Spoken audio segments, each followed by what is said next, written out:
పరిశుద్ధ నామమునకు మహిమ కలుగును గాక.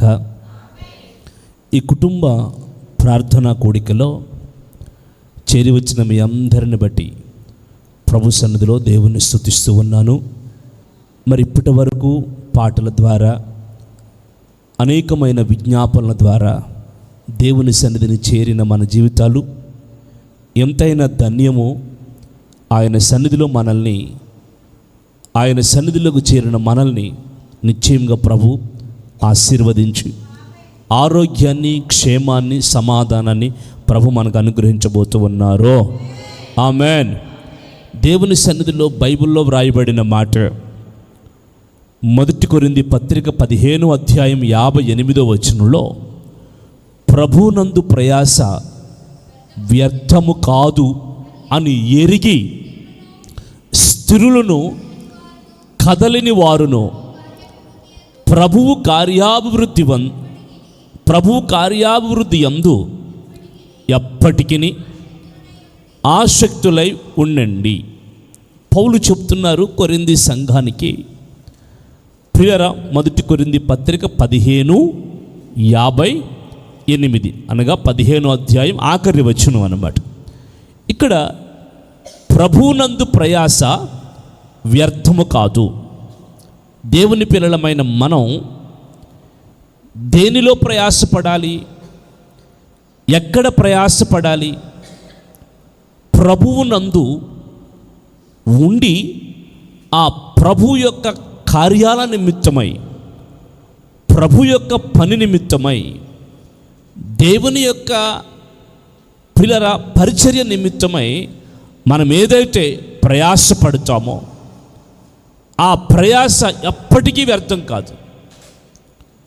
దేవుని సముఖంలో మనం పిల్లరా ఎంతగా దేవుణ్ణి సేవిస్తామో, ఎంతగా దేవుణ్ణి ఆరాధిస్తామో, ఎంతగా దేవుణ్ణి ప్రార్థిస్తామో, ఎంతగా ఆయన సన్నిధిలో జరిగే కార్యక్రమాల్లో మనము వెంబడిస్తామో, పాల్గొంటామో, సహకరిస్తామో, లేదా ప్రార్థిస్తామో, పరిచర్య చేస్తామో, ఏది చేసినా సరే ప్రభువునందు ఉండి మనము చేసే ప్రతి పరిచర్య వ్యర్థము కాదు. ఏదో ఒక రోజు నీకు, నీ కుటుంబానికి, నీ ఇంటికి దేవుడు ఆశీర్వాదాన్ని, దీవెనని ఖచ్చితంగా పంపుతారు. ఆమెన్. ఎందుకంటే దేవుడు ప్రియర తన పని చేయించుకుని ఆయన మనల్ని వదిలిపెట్టే దేవుడు కాదు, అన్యాయస్తుడైన దేవుడు కాదండి.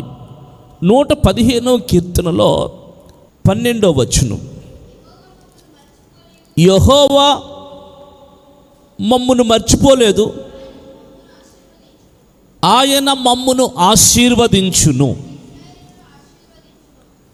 ఆయన ఇశ్రాయేలీయులను ఆశీర్వదించును, అహరోను వంశస్థుల్ని ఆశీర్వదించును, పిన్నలనేమి పెద్దలనేమి తనయందు భయభక్తులు గల వారందరినీ యెహోవా ఆశీర్వదించును. Praise the Lord. ఇక్కడ వ్రాయబడుతున్న ఈ సంగతి భక్తులు సెలవిస్తూ ఉన్నారు, కీర్తనాకారుడు సెలవిస్తున్నాడు, యెహోవా మమ్ములను మర్చిపోలేదు. వినండి, దేవుడు మనల్ని మర్చిపోయే దేవుడు కాదు. దేవుని నామం పేరిట మనము చూపిన ప్రేమని మర్చిపోవడానికి ఆయన అన్యాయస్తుడు కాదు. అనగా దేవుని నామం పేరిట మనం ఎంత ప్రయాసపడతామో, ఏది ప్రయాసపడతామో, ఎంతవరకు ప్రయాసపడతామో ఆ ప్రయాసను మర్చిపోయే దేవుడు కాదండి. దేవునిలో ఉండి మనం ప్రయాసపడితే ఆ ప్రయాస వ్యర్థమైపోదని దేవుని పేరిట తెలియచేస్తూ ఉన్నాను. ఇక్కడ యెహోవా ప్రియులారా మనల్ని మర్చిపోలేదు, ఆయన మమ్మల్ని ఆశీర్వదించును, అలాగనే ఇశ్రాయేలీయులను ఆశీర్వదించును, అహరోను వంశస్థుల్ని ఆశీర్వదించును. ఇక్కడ పైన ఈ 3 విషయాలు, ఆయన మమ్మల్ని మర్చిపోలేదు. ఎవరైతే దేవుని సన్నిధికి వచ్చి, ఎవరైతే దేవుని సన్నిధిలో వారు సమయాన్ని గడుపుతున్నారో, దేవుని సముఖంలో ప్రార్థిస్తున్నారో, దేవుని సన్నిధిలో ఆరాధిస్తున్నారో వారిని దేవుడు మర్చిపోయే దేవుడు కాదండి. పిల్లల 84 సంవత్సరాల వృద్ధురాలైన ఒక స్త్రీ దేవుణ్ణి ఆరాధిస్తుంటే ఆమెకి ఏమాత్రం సత్తువ తగ్గలేదని, ఆమె శరీరం బలహీన పడలేదని ఉపవాస ప్రార్థనలు చేస్తూ దేవాలయం విడవక రేయింబగళ్ళు దేవుని సన్నిధిలో దేవుని పరిచర్యలో ఉన్నది అని మనం బైబిల్లోంచి ప్రియులారా ఒక స్త్రీని గురించి మనం చూడగలుగుతున్నాం. లూకాసు సువార్త 2వ అధ్యాయంలో. ఈ రోజున ప్రియులారా దేవుని సన్నిధిలో మనం ఏ పరిచర్య చేస్తామో, ఏ ప్రయాసపడతామో, ఏ విషయంలో మనము దేవుని సన్నిధిలో మన ప్రయాసను తెలియపరిచి దేవునికి ప్రియులారా ఆ పనిని మనం జరిగిస్తామో ఖచ్చితంగా ఆయన మనల్ని మర్చిపోడు. కొట్టండి గట్టిగా ఒకసారి బిగ్గరగా. ఈ రాత్రి ఈ కుటుంబ ప్రార్థనా కూడికలో చేరి వచ్చిన మిమ్మల్ని అందరినీ నా దేవుడు మర్చిపోయే దేవుడు కాదు, ఖచ్చితంగా మిమ్మల్ని ఆశీర్వదించే దేవుడై ఉన్నారు. ఆమేన్. మనం చదివిన ఈ మాటలో ఇశ్రాయేలీయుల్ని దేవుడు ఆశీర్వదిస్తాడు. వినండి బాగా. ఎవరైతే నీవే దేవుడవని, నీవే ప్రభుడవని, నీవే నా ఆరాధ్య దైవమని ఆయన దగ్గరికి ఎవరైతే వస్తారో వారి జీవితాల్లో ఖచ్చితంగా ఆయన ప్రియరా మర్చే దేవుడు కాదు, ఖచ్చితంగా ఆయన ఆశీర్వదిస్తాడు. వారి ప్రార్థనలు దేవుడు వింటాడు. ఇక్కడ మనము ఈ 12వ వచనంలో మనం ఒకటి మమ్మల్ని మర్చిపోలేదు. ఎవరైతే దేవుని దగ్గరికి వచ్చారో, ఎవరైతే దేవుణ్ణి ఆరాధిస్తున్నారో, ఎవరైతే దేవుణ్ణి సేవిస్తున్నారో వారిని మర్చిపోయే దేవుడు కాదండి. రెండో విషయం ఏంటంటే ఇశ్రాయేలీయుల్ని ఆయన ఆశీర్వదిస్తాడు. స్తోత్రం చెప్పండి. ఇశ్రాయేలీయులు ఎవరు అంటే ఈ భూమి మీద ఆయనకు సొత్తైన ప్రజలు, ఈ భూమి మీద ఆయన సొత్తైన ప్రజలు అన్నమాట. చూడండి, దేవుడు ప్రియులారా ఆది కాలంలో ఆదామును దేవుడు చేస్తే ఆదాము దేవుడి మాట వెనక ప్రియులారా ఏదెను తోట నుంచి నెట్టబడిపోయాడు. తర్వాత ఈ భూమి మీద మానవులంతా భయంకరమైన పాపోగ్రతలకు గురై నోవహు కాలానికి వచ్చేసరికి, వినాలి బాగా, నోవహు కాలానికి వచ్చేసరికి ప్రియులారా నోవహు తప్ప ఎవరు భూమి మీద దేవుని సన్నిధిలో ప్రియులారా మంచివారు అనగా దేవుని బిడ్డలు అనేవారు ఎవరు కూడా లేరు. ఆ రోజున దేవుడు నోవహు కుటుంబాన్ని ఒక వాడ తయారు చేసి జలప్రళయంలో వారిని రక్షించాడు. ఆ 8 మంది మరలా భూమి మీదకి వచ్చిన తర్వాత ప్రియులారా వాళ్ళు మరలా ఎదగడం ప్రారంభించారు. అయితే ఆ వంశములోంచి, నోవహు వంశములోంచి వచ్చిన అబ్రహామును దేవుడు చూసి అబ్రహాముని దేవుడు ఏర్పాటు చేసుకుని అబ్రహాముతో వాగ్దానం చేసి, ప్రియులారా ఇదిగో నీకు పుట్టబోయే సంతానాన్ని నేను నిన్ను ఆశీర్వదిస్తాను, ఇదిగో నీ సంతానం భూమి మీద ఇసుక రేణువుల వలె లెక్కింపబడబోతుంది అని చెప్పాడు. తర్వాత అబ్రహాము ద్వారా ఇస్సాకునిచ్చాడు, ఇస్సాకు ద్వారా యాకోబునిచ్చాడు. ఇప్పుడు యాకోబుతో చెప్తున్నాడు దేవుడు, నీ గర్భవాసమును పుట్టిన వారందరినీ నేను ఆశీర్వదించబోతున్నాను, వాళ్ళు గొప్ప జనాంగముగా మార్చబడబోతున్నారు. స్తోత్రం చెప్పండి. ఇప్పుడు యాకోబుకు పుట్టిన 12 మంది కొడుకులు లేదా 12 మంది కుమారులే ఇప్పుడు ఇశ్రాయేలులు అయ్యారు. స్తోత్రం చెప్పండి. చూడండి ప్రియులారా, ఇక ఎప్పటి నుంచి మీరు వినండి, దేవుడు అప్పటి వరకు అబ్రహాము దేవుడు, ఇస్సాకు దేవుడు, యాకోబు దేవుడు అని పిలువబడితే ఇక అక్కడి నుండి ఇశ్రాయేలుల దేవుడిగా ఆయన పిలువబడుతూ ఇశ్రాయేలుల కొరకే ఈ భూమి మీద ఎన్నో అద్భుత కార్యాలు, ఎన్నో ఆశ్చర్య కార్యాలు, ఎన్నో గొప్ప గొప్ప కార్యాలు భూమి మీద దేవుడు చేస్తూ వచ్చాడు. ఇశ్రాయేలుల్ని దేవుడు ఏర్పాటు చేసుకున్నాడు. ఏమండి, మనం ఈరోజు ఈ నెలలో వాగ్దాన కూడికలో చదువుకున్నాం. ఏంటంటే నేను నిన్ను ఏర్పాటు చేసుకుని ఉన్నాను. స్తోత్రం చెప్పాలి. నేను నిన్ను ఏర్పాటు చేసుకున్నాను. ఇశ్రాయేలును దేవుడు ఏర్పాటు చేసుకుని ప్రియులారా ఏం చేశాడంటే ఖచ్చితంగా వారిని ఆశీర్వదించాడు.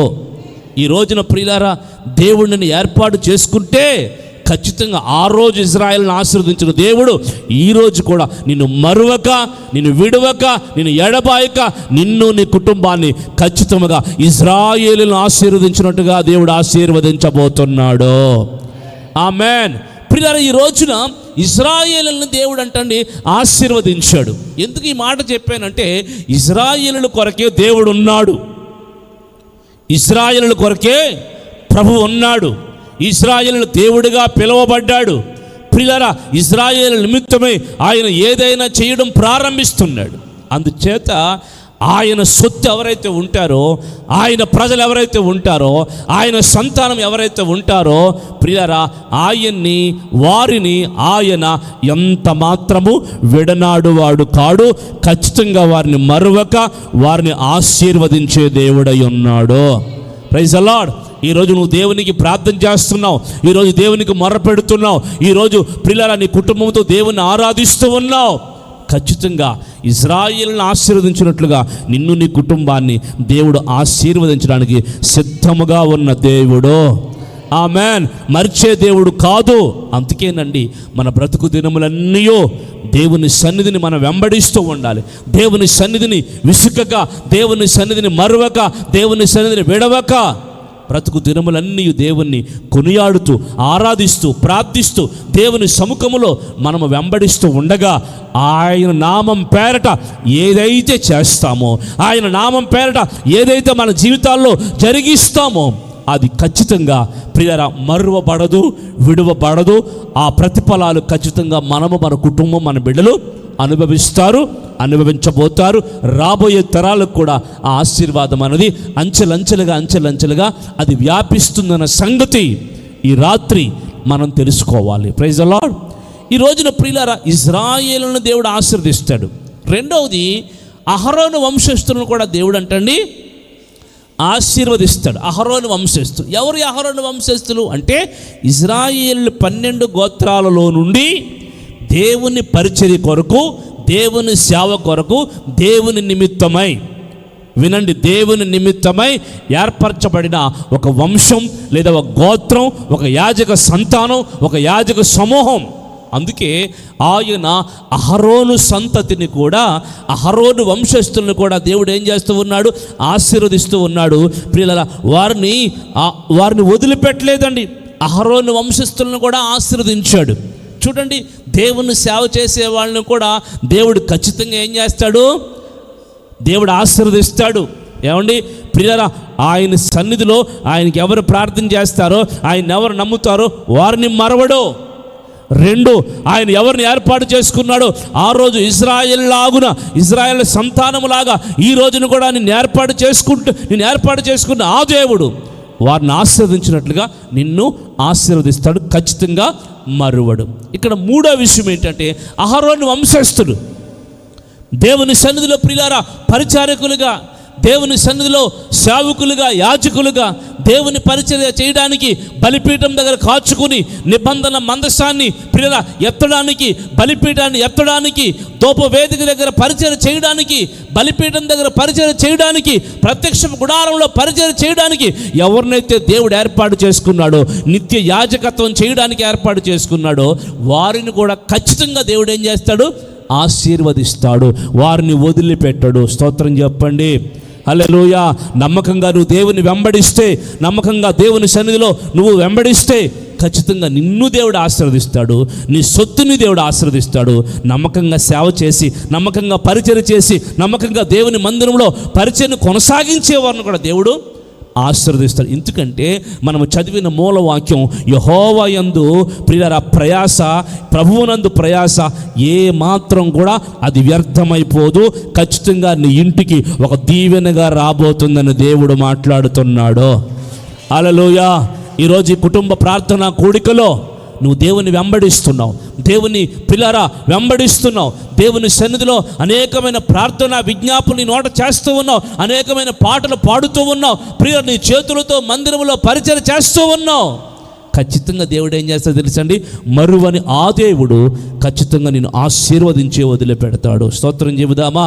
ఇక ఆఖరిగా ఇక్కడ ఈ వచనంలో ఆఖరిగా నేను చెప్పబోయే ముఖ్యమైన ఉద్దేశానికి దేవుడు తీసుకొస్తూ ఉన్నాడు.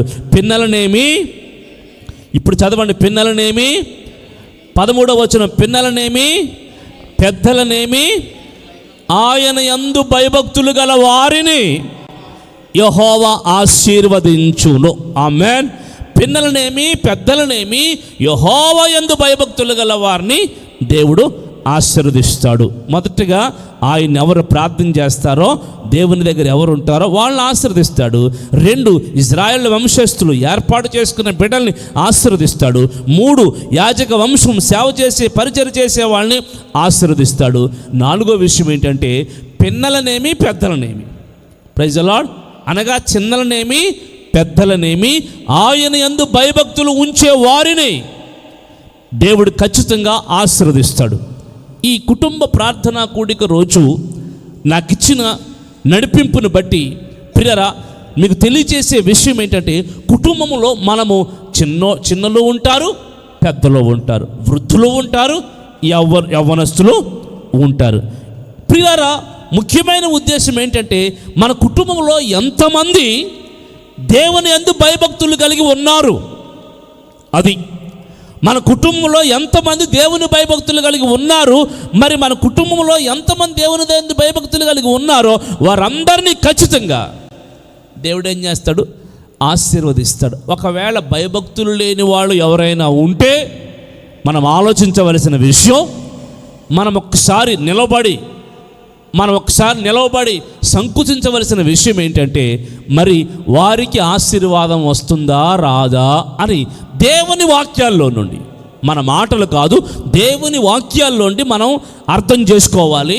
ప్రియులారా, చిన్నలనేమి పెద్దలనేమి ఆయన యందు భయభక్తులు గల వారిని భయభక్తులు గల వారందరినీ యెహోవా ఆశీర్వదిస్తాడు.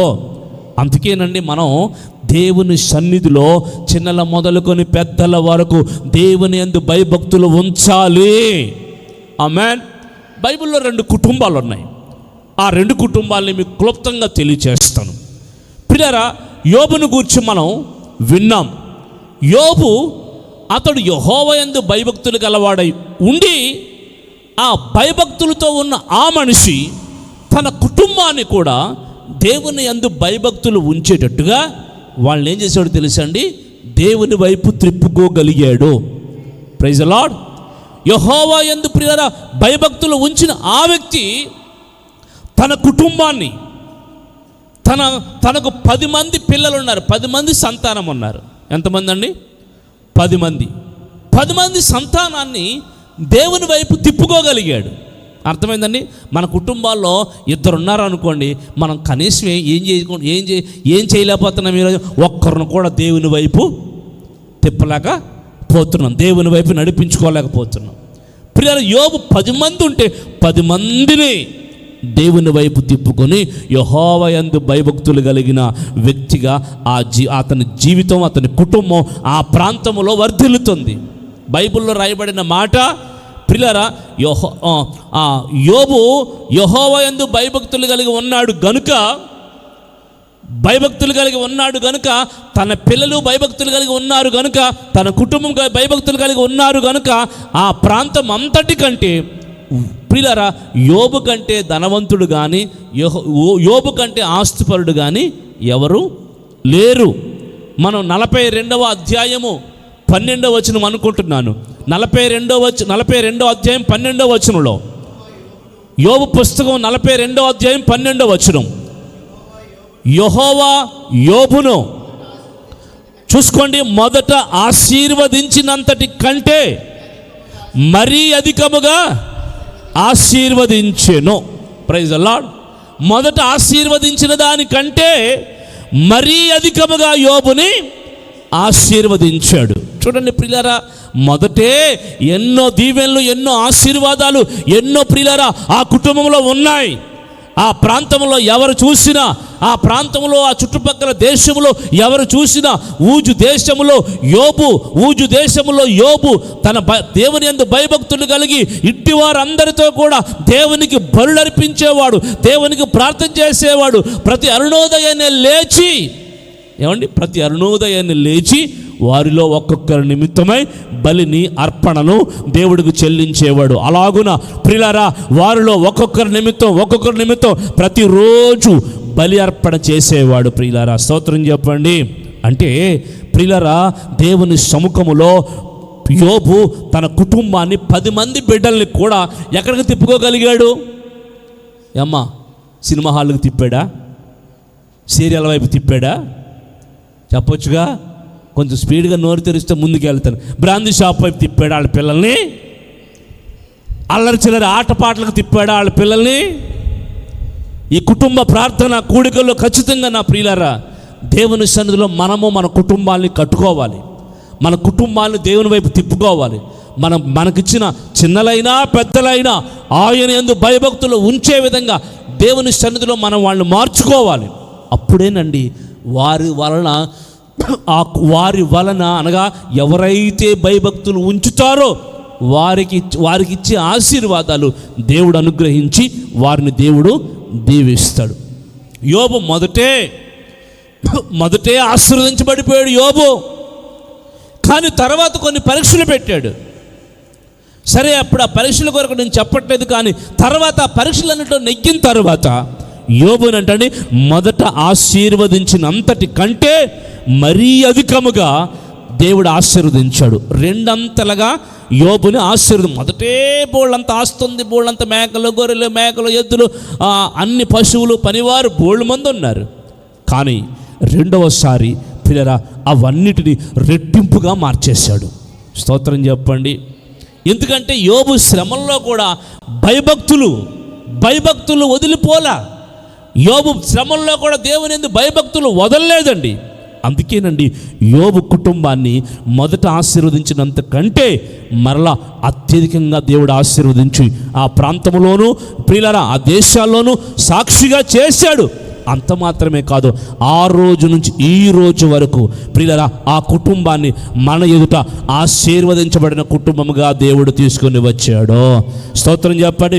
ఈ రోజు వరకే కాదు ప్రియులారా, రాబోయే తరాలకు కూడా యోబు కుటుంబం భయభక్తులు కలిగిన కుటుంబంగా రాబోయే తరాలకు కూడా పరిచయం చేస్తాడు దేవుడు.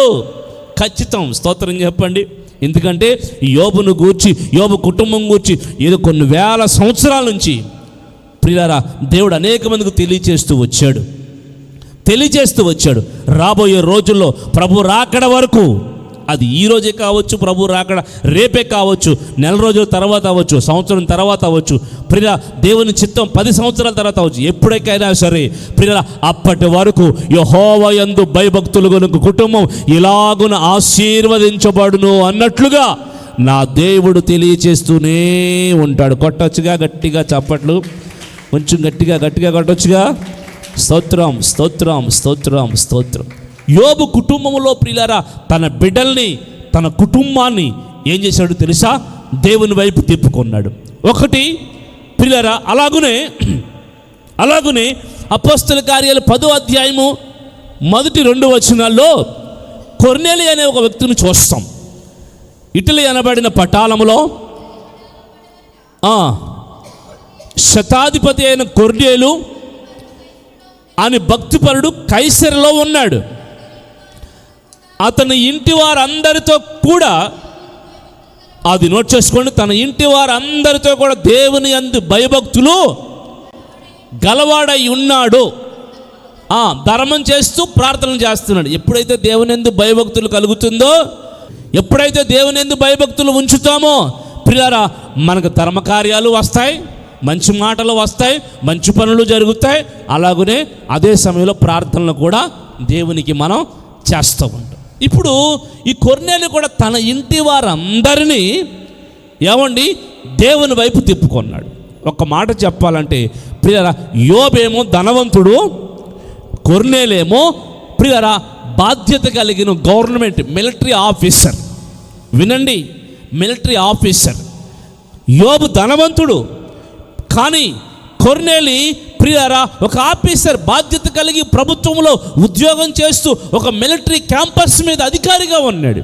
ఇటువంటి అధికారి ఇంటి వారందరినీ ఎలా పడితే అలా వదిలేక, వాళ్ళు తిప్పలాలు పడతారులే, వాళ్ళ బ్రతుకాళ్ళు బతుకుతారులే, వాళ్ళే ఎదుగుతారులే, వాళ్ళే నడుచుకుంటారులే అన్నట్టుగా వాళ్ళని వదిలేక ఏం చేశారో తెలుసండి ప్రియులారా, వదిలేక ఏం చేశారో తెలుసండి, తన ఇంటి వారిని అందరినీ కూడా దేవుని వైపు తిప్పుకున్నాడు. స్తోత్రం చెప్పండి. గతంలో ఒక్క ప్రసంగంలోనే ప్రియులారా లూదియా తన ఇంటి వారందరినీ మార్చుకోగలిగింది, తన ఇంటి వారందరికీ బాప్తిసాలు ఇప్పించుకోగలిగింది. ప్రియులారా అలాగనే శరసాల అధిపతి ప్రియులారా మరొక అధిపతి, శతాధిపతి అయిన ఆ అధిపతి, శరసాల అధిపతి ఆ రాత్రి పౌలు శీలులు పాటలు పాడి ప్రార్థన చేస్తుండగా ఆ యొక్క అద్భుతం చూసి వెంటనే దేవుని యందు నమ్మి ప్రియులారా తన ఇంటికి తీసుకెళ్ళి ఇంటి వారందరికీ బాప్తిసాలు ఇప్పించి ఇంటి వారందరూ దేవునిలో ఆనందించారు. అదే రీతిలో కొర్నేలి భయభక్తులు ఉంచి, వినండి, భయభక్తులు ఉంచి ఏం చేశాడో తెలుసండి, తన ఇంటి వారందరితో కలిసి దేవుణ్ణి ఆరాధిస్తుండగా పేతురు గారు ఆ ఇంటికి వచ్చినప్పుడు ప్రియులారా మొట్టమొదటి ప్రసంగములోనే, మొట్టమొదటి ఉపదేశములోనే ప్రియులారా ఆ బోధ ఎంతమంది అయితే విన్నారో వారందరి మీదకి పరిశుద్ధాత్మ దేవుడు దిగి వచ్చాడు. కొట్టాలి గట్టిగా చప్పట్లు. ఆమేన్. ఆ బోధ విన్న వారందరి మీదకి పరిశుద్ధాత్మ దిగి వచ్చింది. ఎంతమంది విన్నారు ఆ బోధ? బయట వాళ్ళ సంగతి కొంచెం పక్కన పెడదాం, బంధువుల సంగతి కొంచెం పక్కన పెడదాం, ప్రియులారా రక్త సంబంధుల సంగతి కొంచెం పక్కన పెడదాం. కానీ ప్రియులారా కొర్నేలు ఇంటి వారి కోసం మనం ఆలోచిద్దాం. కొర్నేలు ఇంటి వారందరితో కలిసి, ఎంతమంది కుమార్తెలు ఉన్నారో బైబిల్లో రాయబడలేదు, కానీ ఎంతమంది కుమారులు ఉన్నారో రాయబడలేదు, కానీ ప్రియులారా ఇంటి వారందరితో కలిసి ఎన్నో రోజుల నుంచి భయభక్తులు ఉంచిన ఆ దేవుడు ఉంచిన ప్రియులారా ఆ వ్యక్తితో దేవుడు మాట్లాడి పేతురుని పిలిపించి ప్రార్థనా కూటమి ఏర్పాటు చేసుకోమనగానే దానికి విధేయుడై ఏర్పాటు చేసుకోగానే మొట్టమొదటి ప్రసంగములోనే ప్రియులారా ఏం రాయబడిందో తెలుసండి, ఆ ఇంటి వారందరి మీదకి ఏం దిగి వచ్చిందంట? ఎన్నో వచనం? 10:40. అపోస్తుల కార్యాలు 10:45 44. 44. ఆ బోధ, అతని బోధ విన్న వారందరి మీదకే పరిశుద్ధాత్మ దిగింది. ఇప్పుడు అతని బోధ ఎవరు విన్నారు చెప్పండి? కొర్నేలి విన్నాడు, కొర్నేలి ఇంటివారు విన్నారు, కొర్నేలికి ఎంతమంది సంతానం ఉన్నారో అందరూ విన్నారు. కొర్నేలి భార్య అనగా కుటుంబం అంటే భార్య ఉంటుంది, భర్త ఉంటాడు, పిల్లలు ఉంటారు, కూతుర్లు కుమార్తెలు ఉంటారు. ఉంటే ఆ ఇంట్లో ముసలమ్మ ముసలోళ్ళు, కింద ముసలమ్మ, ఆడామి తరపు ముసలమ్మ ముసలోళ్ళు, మొగాయిన తరపు ముసలమ్మ ముసలోళ్ళు. అంటే అలా అంటున్నాను, మీరు అపార్థం చేసుకోవద్దు. అత్తగారు మాంగాలు, తాతయ్య మామూలు ఎవరో ఒకరు ఉంటారుగా. పిల్లలు కొర్నేలు ఎవరిని వదిలిపెట్ల ఆ ప్రార్థనా కూడికలో తన ఇంటి వారందరినీ, బంధువుల్ని చాలామందిని ఆ ఇంట్లో కూర్చుకొని ప్రియుల కూటం పెట్టుకున్నాడు. ఎప్పుడైతే ఆ కూడిక జరిగిందో ఆ ఒక్క ప్రసంగములోనే అందరి మీదకి ఆత్మ దిగి వచ్చింది. ఆమేన్. ఇప్పుడు లూదియా ఇల్లు ప్రియులారా రక్షణతో నింపబడితే, ఆ యొక్క శరసాల అధిపతి ఇల్లు రక్షణతో నింపబడితే ఒక్క మారులోనే కొర్నేలు ఇల్లు ఆత్మతో నింపబడిపోయింది. కొట్టాలి బిగ్గరగా బిగ్గరగా బిగ్గరగా బిగ్గరగా. బైబిల్లో రాయబడిన మాట, పిన్నలనేమి పెద్దలనేమి యెహోవా యందు భయభక్తులు గారు వారందరినీ నేను ఆశీర్వదిస్తాను. చూడండి యెషయా గ్రంథం 44:3-4 వచనాలు. 44:3-4 వచనాలు యెషయా గ్రంథం. అదే, నేను దప్పిక గలవారి మీద నీళ్లను, ఎండిన భూమి మీద ప్రవాహ జలములను కుమ్మరిస్తాను, నీ సంతతి మీద నా ఆత్మను కుమ్మరిస్తాను, నీకు పుట్టిన వారిని నేను ఆశీర్వదిస్తాను. స్తోత్రం చెప్పండి. నీటి కాలువల నిరవంజి చెట్లు ఎదుగునట్లు వారు ఎదుగుతారు. చూడండి ఇక్కడ అంటే పిల్లరా మరొక ఆశీర్వాదాన్ని చూస్తున్నాం. నీకు పుట్టిన వారిని నేను ఆశీర్వదిస్తాను, ఎటువంటి ఆశీర్వాదం ఇది?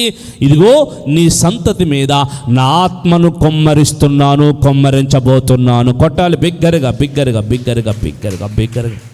మన కుటుంబాల్లో ప్రియులారా భయభక్తులు ఉంచాలని దేవుడి చిత్తం. మన కుటుంబాలు విశ్వాసంలోకి వచ్చి రక్షణ పొందాలని దేవుని చిత్తం. అంత మాత్రమే కాదు, రక్షణ పొందిన మనం దేవుని ఆత్మతో మన కుటుంబాలు నింపబడాలి అనేది దేవుని చిత్తం, దేవుని సంకల్పం. ఆయన ఏమంటున్నారు? నిన్ను పుట్టిన వారిని నేను ఆశీర్వదిస్తాను, నీ సంతతిపై నా ఆత్మను కుమ్మరిస్తాను. ఈ ఆశీర్వాదం ఆత్మ సంబంధమైన ఆశీర్వాదం. ప్రియులారా, ఆత్మ సంబంధమైన ఆశీర్వాదం. బైబిల్లో రాయబడిన మాట, పరిశుద్ధాత్మ ఎప్పుడైతే ఎవరి మీదకైతే దిగొస్తుందో అక్కడ రాయబడిన మాట, నీ కుమార్తెలు నీ కుమారులు ప్రవచిస్తారు. అంతే కదండి, అంతే కదండి. నీ కుమారులు నీ కుమార్తెలు ప్రవచిస్తారు. ఆత్మ దిగినప్పుడు ప్రియులారా ప్రవచిస్తారు. అపోస్తుల కార్యాలు 21వ అధ్యాయంలో ప్రియులారా ఫిలిప్పు అనే ఒక సువార్తికుడు ఉన్నాడు. ఆ సువార్తికుడు ఇంటిలో 4 కుమార్తెలు ఉన్నారు. ఆ 4 కుమార్తెలు పరిశుద్ధాత్మతో నింపబడిన వారే ప్రవచించేవారు అని అపోస్తుల కార్యాలు 21వ అధ్యాయం 8వ వచనంలో 9వ వచనంలో రాయబడిన మాట. మరియు మేము బయలుదేరి మరునాడు కైసరికి వచ్చి 7 సువార్తికుడైన ఫిలిప్పు ఇంట ప్రవేశించి అతని వద్ద ఉంటిమి. కన్యకలుగా ఉన్న 4 కుమార్తెలు అతనికి ఉండిరి, వారు ప్రవచిస్తారు. Praise the lord. ఏమండి, ఏం చేస్తారంట? ప్రవచిస్తారు. ఈ ఫిలిప్పు తన బిడ్డలకి ఏ ఆశీర్వాదాన్ని సంపాదించి పెట్టాడు? ఆత్మాభిషేకం అనే ఆశీర్వాదాన్ని సంపాదించి పెట్టాడు. స్తోత్రం చెప్పండి. మొన్న ఈ మధ్యకాలంలో మన సంఘంలో ఒక బిడ్డ, యవ్వన బిడ్డ, వాళ్ళమ్మ నా దగ్గరకు తీసుకొచ్చి, అన్న ఈ పాప ఆత్మ పొందాలని ప్రార్థన చేయండి, బాగా మోకాళ్ళ మీద ఉంచండి. చెప్పండి, బాగా మోకాళ్ళ మీద ఉంచండి. ఎలాగైనా సరే ఏం చేయాలి? ఆత్మ పొందుకోవాలి. ఈ వయసులోనే, ఈ చిన్న వయసులోనే ఆత్మతో నింపబడి అభిషేకించబడాలని ప్రార్థన చేయండి అన్న అని అంది. ఏమండి, మనమైతే ఏం చేస్తాం? ఇది పెద్దదైపోతుందయ్యా, దీనికి మంచి సంబంధం చూడు, దీని బాధ వదులుచుకుందాం అంటారు కొంతమంది. అయితే అంతేనా? అలాగే అంటారు కదండి. చెప్పండి. కొంతమంది అయితే ఏమంటారు? ఇదిగో చదువులు సరిగ్గా చదవట్లేదు, డిగ్రీ పాస్ అవ్వాలి, ప్రార్థన చేయ్యా. కొంతమంది ఇలాగున వారి భావాలు చెప్తూ ఉంటారు. కానీ మన సంఘంలో ఒక సహోదరు వచ్చి, ఓ తెల్ల వచ్చి తన కూతురును తీసుకుని వచ్చి, ఏ విధము చేతనైనా అయ్యా అన్న ఈమె ఆత్మ పొందుకోవాలి, అలాగనే మీరు ప్రార్థన చేయండి, మోకాళ్ళ మీద ఉంచండి, చక్కగా మీరు ఆమెను గమనిస్తూ ఉండండి, గైడెన్స్ ఇస్తూ ఉండండి. చూడండి, ఎప్పుడైతే ప్రియులారా దేవుని యందు మనం భయభక్తులు ఉంచుతున్నామో ఆ ఆశీర్వాదం అది ప్రియులారా ఒక్కొక్క అంచెలుగా అది ఎక్కడికి పోవాలో తెలుసండి? ఆత్మ సంబంధమైన ఆశీర్వాదాలుగా మన జీవితాలు మార్చబడాలి, మన బిడ్డలు మార్చబడాలి. ఆత్మతో నింపబడిన వారిగా, ఆత్మాభిషేకము చేత నింపబడిన వారుగా, పరిశుద్ధాత్మ అభిషేకము చేత నింపబడిన వారుగా సంఘములో ఉన్న యవ్వన పిల్లలు, యవ్వన కుమార్తెలు, యవ్వన కుమారులు మార్చబడితే బైబిల్లో రాయబడిన మాట, యవ్వన కాలములో పిల్లరా వాళ్ళు దేవుని చేతిలో లేదా బలవంతుని చేతిలో బాణములు వంటి వారుగా మారుతారంట. ఆమేన్. మరొకసారి పిల్లల పౌలుగా మరొకసారి దావీదు గారు అన్నారు 144వ కీర్తన 12వ వచనంలో, 144వ కీర్తన 12వ వచనంలో అన్నాడు, యవ్వన కాలమందు పుట్టిన ఎదిగిన మొక్కల వలె ఉన్నారు, మా కుమార్తెలు నగరకై చెక్కిన మూల కంబముల వలె ఉన్నారు. ప్రియరా, అలాగనే 127వ కీర్తన 4వ వచనం, 127వ కీర్తన 4వ వచనం, యవ్వన కాలమందు పుట్టిన కుమారులు బలవంతుని చేతిలో బాణముల వంటి వారిగా ఉన్నారు. స్తోత్రం చెప్పండి. చూడండి, వారి ఇక్కడ సొలొమోను ఒక కీర్తనలో కుమారుల గురించి వ్రాస్తే ప్రియులారా, భక్తుడైన దావీదు 144 కీర్తనలో తమ కుమార్తెలు కుమారులేమో ఎదిగిన మొక్కల వలె ఉన్నారు, అలాగనే కుమార్తెలు నగరకై చెక్కబడిన మూల కంబముల వలె ఉన్నారు అని ప్రియులారా, ఒక పక్క కుమారుల కోసం సాక్ష్యం ఇస్తున్నారు, ఒక పక్క కుమార్తెల కోసం సాక్ష్యం ఇస్తున్నారు. ఎందుకు? దేవుడు వీళ్ళని ప్రియులారా సరైన రీతిలో దేవుడు వారిని ఆశీర్వదించాడు. ఆ తల్లిదండ్రులుగా ఉన్న వారు సరైన రీతిలో తన బిడ్డల్ని ప్రియులారా దేవుని యందు భయభక్తులు కలిగి, చిన్నలనేమి పెద్దలనేమి భయభక్తులు గలవారుగా ఉంటే నేను ఆశీర్వదిస్తాననే ప్రియులారా వాక్యపు నెరవేర్పులోనికి తమ కుమార్తెల్ని, తమ కుమారుల్ని వారు తీసుకుని వచ్చారు. ఈరోజు వారు ఏమయ్యారో తెలుసా? బలవంతుని చేతిలో బాణముల వంటి వారిగా మారుతున్నారు. అంత మాత్రమే కాదు, ఎదిగిన మొక్కల వలె మారుతున్నారు. అంత మాత్రమే కాదు, నగరకై చెక్కబడిన మూల కంబముల వలె మారుతున్నారు. మరి ఈ రోజున మన కుటుంబం ప్రియులారా ఈ స్థితికి ఎదగాలి. ఈ కుటుంబ ప్రార్థన కూడికలో మన బిడ్డలు ఈ స్థితికి రావాలి. మన కుటుంబాలు ఈ స్థితిలోకి ఎదగాలి ఖచ్చితంగా. అలా ఎదిగినప్పుడు ప్రియులారా దేవుని ఆశీర్వాద వచనాలు సంపూర్ణముగా ఒక కుటుంబం అనుభవించినట్లుగా మారుతుంది. యెహోవా యందు భయభక్తులు కలిగిన వాడు ఎలాగున ఆశీర్వదించబడతాడో. సియోనులోంచి యెహోవా వారిని, వారి కుటుంబాన్ని ఆశీర్వదించును గాక. ఆమేన్, ఆమేన్. మరి ఈ కుటుంబ ప్రార్థన కూడికలో చేరి వచ్చిన మీకు, మీ కుటుంబాలకి, మీ సంతానానికి నా దేవుడు ఇట్టి ఆశీర్వాదాలు కలగచేయునుగాక. అందరు లేచి నిలబడి ఆకాశం వైపు చేతులు చాపి ఒక్క నిమిషం ప్రార్థన చేసుకోండి. ఒక్క నిమిషం ప్రార్థన చేసుకోండి. ఏ స్థితిలో ప్రియులారా ఈ దినములో మన కుటుంబాలు ఉన్నాయో, ఆయన యందు ప్రయాసపడిన వారిని ఎవరిని మర్చిపోయే దేవుడు కాదు. ఆయన యందు ప్రయాసపడిన వారిని ఏ ఒక్కరిని మరిచే దేవుడు కాదు. ఆయన యందు ప్రయాసపడే బిడ్డల్ని దేవుడు ఆశీర్వదిస్తాడు. యెహోవా మమ్మల్ని మర్చిపోలేదు, యెహోవా మమ్మల్ని మర్చిపోలేదు. యెహోవా ఇశ్రాయేలును ఆశీర్వదించును, యెహోవా ఈ అహరోను వంశస్థులను ఆశీర్వదించును, యెహోవా మమ్మల్ని ఆశీర్వదించును. యెహోవా చిన్నలనేమి పెద్దలనేమి ఆయన యందు భయభక్తులు గల వారిని దేవుడు ఆశీర్వదించునని భక్తులు సెలవిస్తున్నట్లుగా నా తండ్రి నా బిడ్డలారా, నా సహోదరులారా, యోబు కుటుంబం వలె చిన్నల మొదలుకొని పెద్దల వరకు దేవుని వైపు తిప్పుకోగలిగిన కుటుంబం వలె మన కుటుంబం మారాలి. అలాగనే కొర్నేలు కుటుంబం అంతా కలిసి దేవుని సన్నిధిలో ఆరాధిస్తూ ఉంటే, ప్రార్థిస్తూ ఉంటే దేవుని దూత స్వరం వినపడిన వెంటనే పేతురు వచ్చి దేవుని వాక్యాన్ని చెప్తూ ఉంటే మొదటి ప్రసంగములోనే, మొదటి కూడికలోనే ఆ కుటుంబం అంతటి మీదకి దేవుని ఆత్మ దిగి వచ్చింది.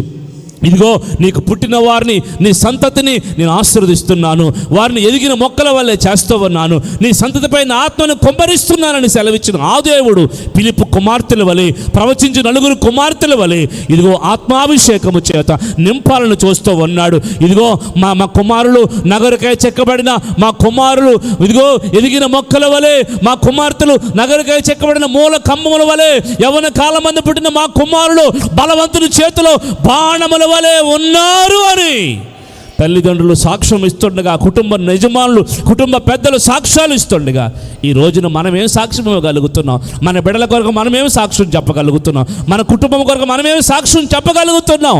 ఏ విధము చేతనైనా రోషము కలిగిన దానవై, ఏ విధము చేతనైనా పౌరుషము కలిగిన వాడవై, ఏ విధము చేతనైనా దేవుని వాక్యము చేత హెచ్చరింపబడిన దానవై, హెచ్చరింపబడిన వాడవై నీ కుటుంబాన్ని దేవుని వైపు తిప్పుకో, నీ కుటుంబాన్ని దేవుని సన్నిధిలో కట్టుకో, నీ కుటుంబాన్ని దేవుని వైపు నడిపించబడే విధముగా భయభక్తులు కలిగే కుటుంబముగా మార్చుకో. ఇదిగో దినములు భయంకరంగా ఉన్నాయి, రోజులు భయంకరంగా ఉన్నాయి, లోకము చెడ్డది, లోక పోకడ నాశనానికి వెళ్ళిపోతుంది. నీ బిడ్డలు, నీ కుటుంబం లోకములో ఉండకూడదు. ఖచ్చితంగా తీర్మానం చేసుకుని ఈ రాత్రి ఆ విధముగా నా కుటుంబాన్ని తిప్పుకుంటానయ్యా, ఆ విధముగా నా కుటుంబాన్ని కట్టుకుంటానయ్యా, ఆ విధంగా నన్ను, నా కుటుంబాన్ని, నా బిడ్డల్ని నీ సన్నిధిలో కట్టుకుని ఆత్మ సంబంధమైన దీవెళ్ళ వైపు నడిపించుకుంటానయ్యా అని దేవుని వైపు తిరిగి ప్రార్థన చేయి. నీ ప్రార్థన దేవుడు వింటున్నాడు. ఒక్క నిమిషం చేతులు చాపి ప్రార్థన చేయి. స్తోత్రం, స్తోత్రం, స్తోత్రం, స్తోత్రం, స్తోత్రం, స్తోత్రం. ప్రార్థన. స్తోత్రం స్తోత్రం స్తోత్రం స్తోత్రం స్తోత్రం స్తోత్రం పరిశుద్ధుడా మహోన్నతుడా సర్వోన్నతుడా సర్వకృప కలిగిన తండ్రి నీకు స్తోత్రాలు. జీవం గల దేవుడా, జీవాధిపతివైన మా తండ్రి, జ్యోతిర్మయుడా, మీకు కృతజ్ఞతాస్తుతులు స్తోత్రాలు స్తోత్రాలు స్తోత్రాలు స్తోత్రాలు చెల్లించుకుంటున్నాము నాయన. ఏమి ఇచ్చినా నీ రుణం తీర్చుకోలేము తండ్రి. ఈ రాత్రి నాయన మీరు దిగి వచ్చి నాయన నీకు స్తోత్రాలు. మీ దాసుని ముఖ కాంతిలో ఒక చక్కటి ఉపదేశాన్ని తండ్రి ఈ రాత్రి మాకు తెలియచేసిన దేవుడా నీకు స్తోత్రాలు అయ్యా. మాతో సూటిగా ముఖాముఖిగా మాట్లాడిన దేవుడా మీకు స్తోత్రాలు అయ్యా. వినిన వాక్యాన్ని మా జీవితంలో అయ్యా క్రియగా మీరు మార్చమని ప్రార్థిస్తున్నాము తండ్రి. అయ్యా కార్యాభివృద్ధి యందు నాయన ఆసక్తి కలిగి ఎల్లప్పుడూ స్థిరలుగా కదలి వారనుగా అయ్యా నీ సముఖంలో ఉండునట్లుగా మీరు కృప కలగచేయమని, అటువంటి జ్ఞానం కలిగిన అభిషేకంలో మమ్మల్ని నడిపించమని ప్రార్థిస్తున్నాము తండ్రి. నీకు స్తోత్రాలు. ఎవరైతే నీ సముఖంలో భయభక్తులు కలిగి వారు జీవిస్తారో అయ్యా వారిని మరిచిపోనని, వారిని విడవనని, వారిని ఆశీర్వదిస్తానని లేఖనం ద్వారా అయ్యా మీరు మాట్లాడి ఉన్న తండ్రి మీకు స్తోత్రాలు చెల్లించుకుంటున్నాము నాయన. అయ్యా ఇజ్రాయెల్ ని మరువక విడవక వారిని ఆశీర్వదించిన దేవుడా మీకు స్తోత్రాలు అయ్యా. ఎవరైతే నీ సేవకు అప్పగింపబడి పరిచర్యకు అప్పగింపబడి అయ్యా కార్యాభివృద్ధి యందు వర్ధిల్లుతో నాయన నీ సముఖంలో నడుచుకుంటున్నారు, ఆసక్తి కలిగి ఉన్నారో వారిని విడవక అయ్యా నీకు స్తోత్రాలు. ఏర్పరచుకున్న వారిని నేను ఆశీర్వదిస్తానని నిశ్చయంగా నాయన లేఖనం ద్వారా నువ్వు సెలవిచ్చి మాతో ఈ రాత్రి మాట్లాడిన దేవుడా నేను స్తుతిస్తున్నాము తండ్రి. నీకు స్తోత్రాలు చెల్లించుకుంటున్నామయ్యా. ఎవరైతే నాయన యోబు కుటుంబము, కొర్నేలి కుటుంబము తండ్రి అయ్యా నీ సముఖంలో భయభక్తులు కలిగి నీ సముఖమంది ఎల్లప్పుడూ నాయన ప్రార్థిస్తూ నీ ఎందుకు కనిపెట్టుకుని వారి కుటుంబాన్ని కట్టుకుని నాయన నీ సముఖంలో వర్ధిల్లుతూ వచ్చారు నాయన. ఆ రీతిగా నాయన మేము మా కుటుంబాలు మా బిడ్డలు తండ్రి నీ సముఖంలో ప్రార్థన ఎందు ఎడతెగక నీ సముఖంలో కొనసాగి పరిచర్లోను ప్రార్థనలోను సహవాసంలో నాయన నేను విడవక నాయన ఎడబాయక నాయన కదలని వారుగా అయ్యా నీకు స్తోత్రాలు. కార్యాభివృద్ధి యందు మేమును మా బిడ్డలు వర్ధిల్లుచు నాయన ఆసక్తులుగా నాయన ఎల్లప్పుడూ నీ సన్నిధిని వెంబడించే కృపను మాకును మీరు దయచేయమని అయ్యా నీ సముఖంలో ఇంకనూ మమ్మల్ని బలపరిచి ఆధ్యాత్మికంగా ఎదిగించమని నీ చేతులకి చేరి వచ్చిన వారిని మమ్మల్ని అప్పగించుకుంటూ ఈ రాత్రి తీర్మానం చేసుకున్న మా జీవితాల్లో అయ్యా మమ్మల్ని ఇంకనూ బలపరిచి స్థిరపరిచి అయ్యా మీరు జ్ఞాపకము చేసుకోమని, వచ్చిన వారిని కూడా మీరు దీవించి ఆస్వాదించి బలపరిచి మీరే మహిమ పొందుకోమని యేసే పరిశుద్ధమైన నామంలో ప్రార్థించి స్తుతించి అడిగి వేడుకొంచున్నాము తండ్రి. ఆమేన్. మన ప్రభువైన యేసుక్రీస్తు కృప, తండ్రి అయిన దేవుని ప్రేమ, పరిశుద్ధాత్మ సన్నిధి సహవాసం మనందరికి తోడయుండి నడిపించి ఆశీర్వదించునుగాక. మన కుటుంబాలను ఆశీర్వదించునుగాక. మన సంతానాన్ని దేవుడు ఆశీర్వదించునుగాక. అహరోను వంశస్థులను ఆశీర్వదించునుగాక. పరిచర్య చేసేవారిని ఆశీర్వదించునుగాక. ఆమేన్.